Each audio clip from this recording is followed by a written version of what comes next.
Salve, salve galera! Guilherme Shibata na área para mais uma Missão Sai. Agora a gente vai falar de literatura. Antes, não esqueça, por favor, nos acompanhe nas redes sociais que a gente vai de braços dados com você até o dia do Enem e depois corrigindo as provas. A gente não larga vocês, a gente não deixa vocês na mão. E claro, vamos levar vocês até os sonhos de estudo. Você quer passar medicina, direito, engenharia, quer ser professor, quer ser biólogo? Bom, fala na gente que a gente te leva até lá. Perfeito?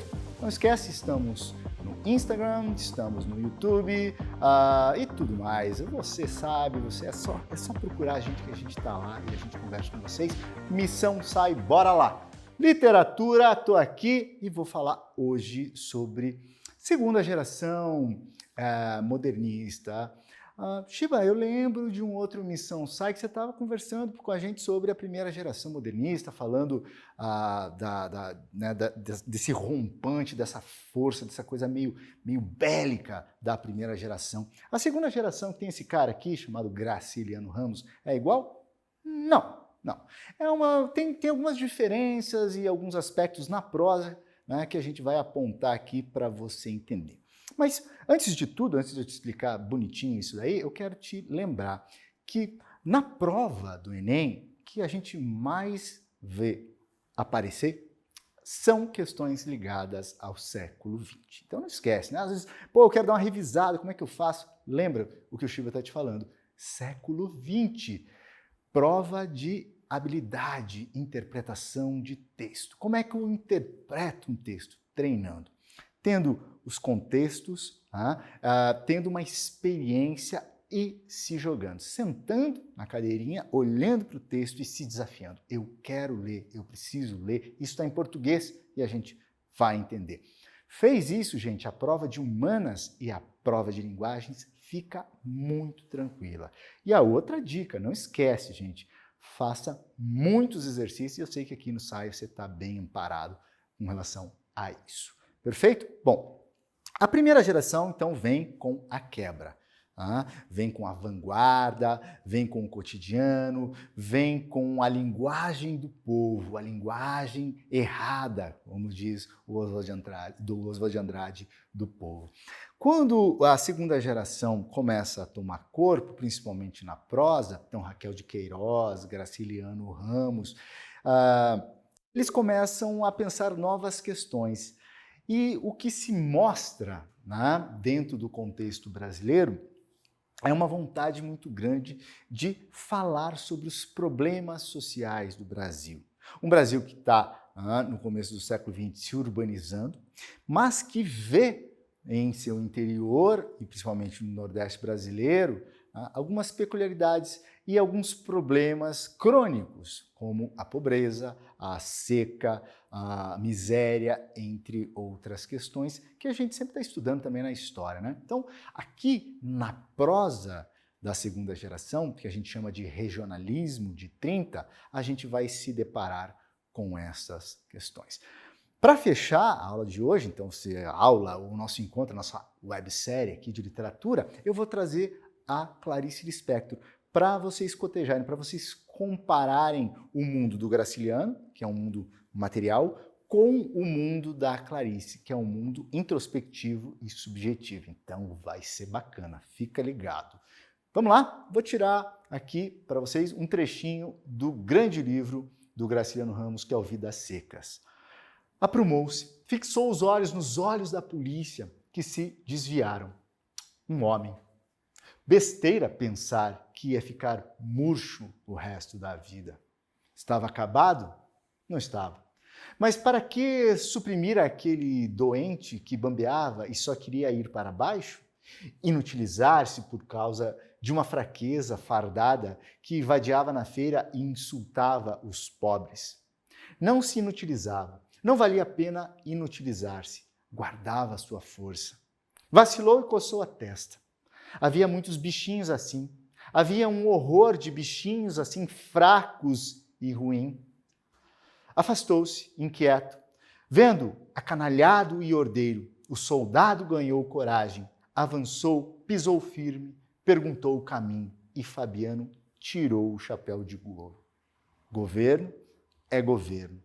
Tirou o chapéu de couro, curvou-se e ensinou o caminho para o soldado amarelo. Bom, então aqui a gente tem dois grandes personagens da literatura, marcantes. Tá? Primeiro, Fabiano, o chefe da família, né, de retirantes que dá vida a esse grande, monumental romance brasileiro chamado Vidas Secas, que fala de forma circular da passagem da seca e esses retirantes que tentam sobreviver, miseráveis tentando sobreviver de uma seca à outra. Eles se instalam, né, perto de uma cidadezinha, vivem de bico, vivem de pequenas coisas, de pequenas hortas e vão tentando sobreviver.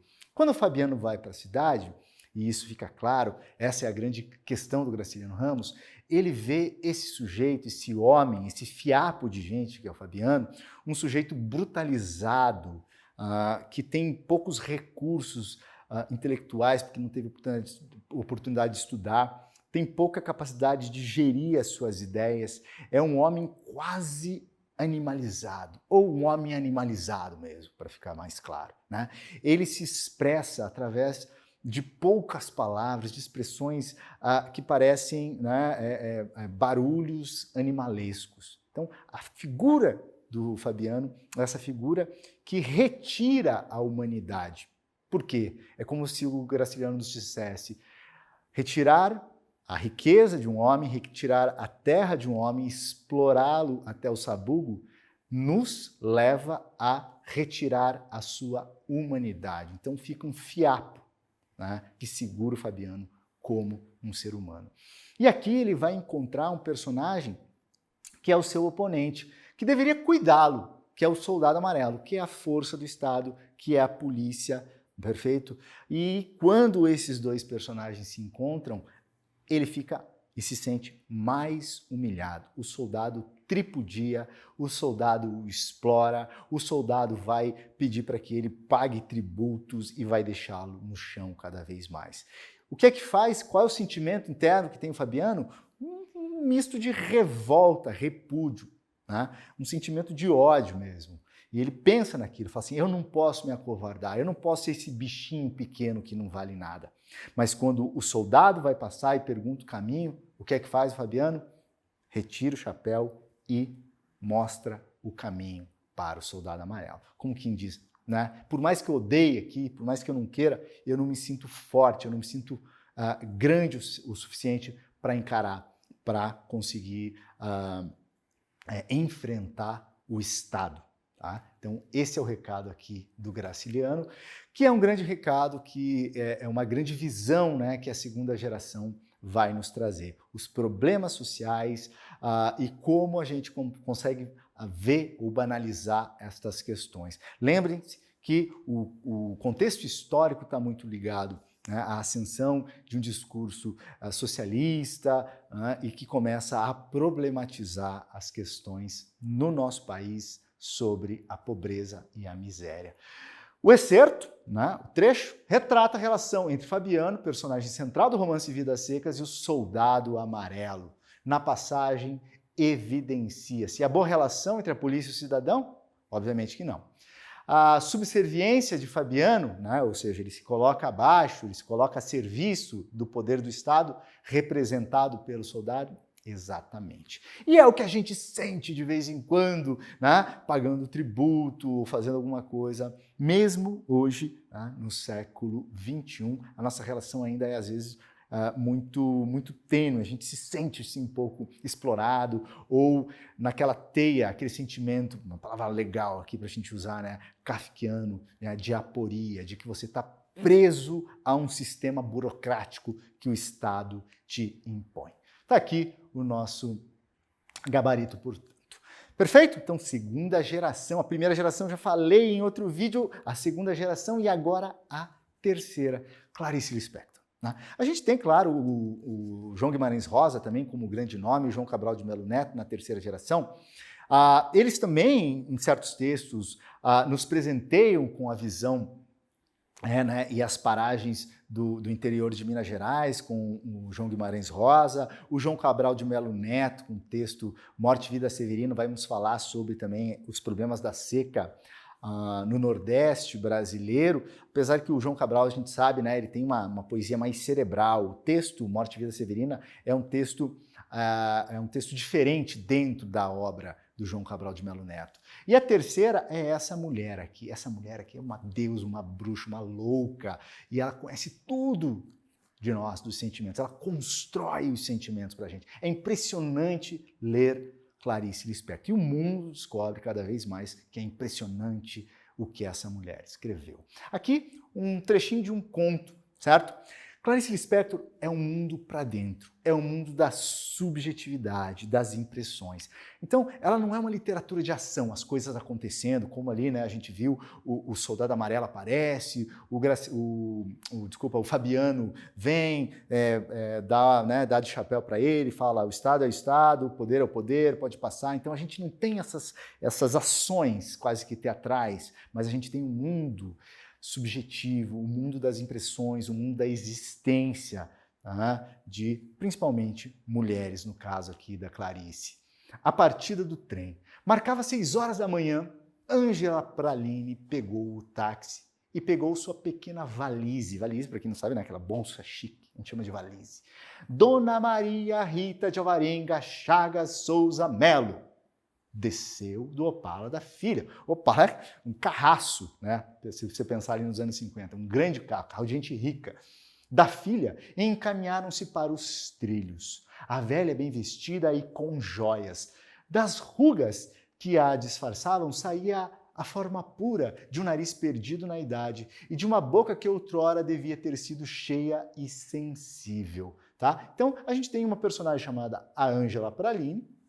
Elas estão chegando, ela desce de um táxi e está se dirigindo ao trem. E, né, no mesmo momento, está saindo de um Opala a Dona Maria Rita de Alvarenga Chagas Melo e sua filha. Beleza? Então elas vão se encontrar no trem. A Dona Maria é uma velha, né, essa é a descrição dela, uma velha que já foi bonita e agora o tempo, né, tá ali consumindo o seu rosto, e ela é bem vestida e tem joias. Mas o que importa? Chega-se a um certo ponto e o que foi não importa. Começa uma nova raça. Uma velha não pode comunicar-se. Recebeu o beijo gelado de sua filha, que foi embora antes do trem partir. Olha que detalhe importante, gente, né? Ó, um beijo gelado e a filha foi embora antes do trem partir. Então não rolou aquela cena, né? Mão no vidro aqui, que fica assim, tchau, mãe, nossa, mãe, eu senti muito sua falta. Não, ela só deixou a velha ali e falou, vai, mamãe, né? Tá? Beijo, tchau, vai, tchau, tchau. Ajudara antes a subir no vagão, sem que neste houvesse um centro, ela se colocara do lado. Quando a locomotiva se pôs em movimento, surpreendeu-se um pouco. Não esperava que o trem seguisse nessa direção e sentara-se de costas para o caminho. Então a Dona Maria sentou e quando ela viu, ela estava andando de trem. Ela estava andando de costas, né, no sentido contrário do que o trem estava seguindo. E ela ficou, ai, cara, eu vou ficar meio tonta, né, porque eu estou vendo que eu estou sentada na direção contrária do caminho. Ângela Praline, que é a outra personagem, ela olhou para a velhinha e ficou, né, pô, coitada dela. A senhora deseja trocar de lugar comigo? Pergunta a Ângela. Dona Maria Rita se espantou com a delicadeza. Disse que não, obrigado. Para ela dava no mesmo, mas parecia ter se perturbado. Passou a mão sobre o camafeu, né? Então a joiazinha dela aqui, filinigrado, de ouro espetado no peito. Passou a mão pelo broche, seca. Ofendida? Perguntou afinal a Ângela Praline. É por causa de mim que a senhorita deseja trocar de lugar? Então ela está falando assim, você está olhando para mim, você está me vendo, você está querendo saber se eu estou bem ou não, que você quer trocar de lugar? A descoberta de experiências emocionais com base no cotidiano é recorrente na obra de Clarice Lispector. No fragmento, o narrador enfatiza. Então, quero trazer algumas questões aqui para a gente. Primeiro, gente, é importantíssimo que você tenha experiência de leituras. Eu sempre falo, né? Eu tenho uma campanha, Faça o Shiba Feliz. Adote na sua vida 20 minutos de leitura todos os dias, sábado e domingo inclusive. Gente, né, quando você pega um celular, 20 minutos passa assim, ó, voando. Certo? Você sabe que 20 minutos, né, é uma coisa que você consegue doar a si mesmo, para a sua formação. E faça isso na sua vida, não é para passar no Enem. Tá? É para construir novos horizontes. Ler, não se esqueça, eu sempre digo, é visitar os outros, é construir mundos novos, é espiar, né, novas realidades. Pode ser no exterior, na França, na Argentina, onde você quiser, no Japão. E também visitar pessoas, sentimentos, valores. E aqui é muito legal, porque você pode ser um jovenzinho que vai fazer o vestibular, mas você tem uma avó. E você olha para essa avó e fala assim, cara, que situação, né? Eu conheço uma senhora que é assim, ela tá cheia de dinheiro, mas a família não gosta muito dela, a família fica empurrando a velhinha, ninguém quer cuidar da velhinha. É um pouco essa situação. E a Clarice é essa mulher que está ali. Aliás, os poetas, os grandes escritores, são essas antenas da sociedade. Eles ficam só espiando e nos revelando coisas. E a gente vai entendendo. Então, construa isso esteticamente para você. 20 minutos do seu dia, cara, é sensacional. Muda completamente a sua vida e não atrapalha em nada o que você precisa fazer. Então, o cotidiano. O cotidiano foi trazido, né, pela primeira geração. Eu falei para vocês. A segunda geração vai romper com a primeira? Não. Todo mundo é modernista. A segunda e a terceira, todos são modernistas, de primeira, segunda e terceira, mas todos são modernistas. O cotidiano está aqui também. E ela está olhando, ela está espiando as pequenas coisas, a pequena história, né? Gente comum, gente como a gente, está aqui retratado. E a velhinha fica ali. Oh, será que ela falou por mim? Claro que ela sentiu que a outra estava com dó dela. E por vezes o orgulho não deixa que a gente não gosta que o outro tenha pena, né? Ou tenha empatia. Às vezes você fica meio ofendido por conta disso. Principalmente pessoas como ela, né? Que tem um sobrenome desses compridos. E vejam, questão estética, gente, isso é importante que você saque. Não podemos ser leitores ingênuos, né? A gente estuda literatura justamente para não ser leitor ingênuo. Leitor ingênuo não lê nem placa de outdoor, né? Nem entende gestos na televisão, nem entende como o jornal trabalha. Por quê? Quem falou? Sempre é uma pergunta. Você nunca mais, sendo meu aluno, será um leitor ingênuo. Você sempre se pergunta a que serve, a quem serve essa informação. Não existe neutralidade na linguagem. Perfeito? Então, a gente sabe que a Clarice coloca aqui pra gente, né, o nome dela desse tamanho justamente para nos dar essa ideia de uma quase aristocracia, de um sangue azul nessa senhora. Né? A descrição do Opala em que ela chega. Então, a grande literatura ela não fica falando para você, gente, acorda, a mulher é rica, tá? Vou falar para vocês. Isso é, né, literatura medíocre.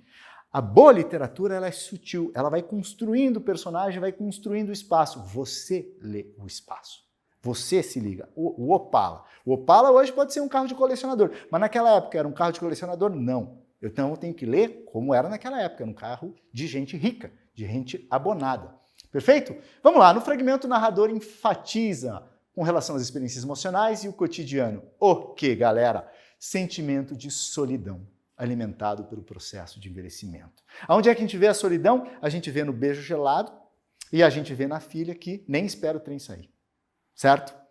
E quando ela fica surpresa que a outra olhou para ela, se percebeu. O olhar do outro constrói a gente. O olhar do outro aquece a gente. E ela fica meio... É como se ela não tivesse acostumado com os outros se interessando, com os outros se preocupando por ela. Certo? E também o processo de envelhecimento, né? Que começa a pesar nela, que começa a sentir isso, né? A vida indo, que ela é quase que algo que atrapalha a sua família. Beleza? Galera, gostaram? Bom, deixa o seu curtir. Não esquece de seguir a gente aqui nessa Missão Sai. YouTube, Instagram, estamos lá, galera. Estamos lá para levar vocês para o outro lado, para dentro de uma universidade, a universidade que você quiser. Vai estudar o que você quiser, mas não esqueça, gente, estudando o que você quiser, pode ser medicina, pode ser engenharia, pode ser, né? O entendimento do humano, o entendimento das coisas da vida, elas sempre estão ligadas à leitura. Adote 20 minutos de leitura na sua vida, você nunca mais será o mesmo. Prometo para vocês, na semana isso faz uma diferença, no mês mais ainda, no ano, imagina quantos livros você não lê. Perfeito? Bom, grande abraço para vocês e até a próxima Missão Enem. Valeu!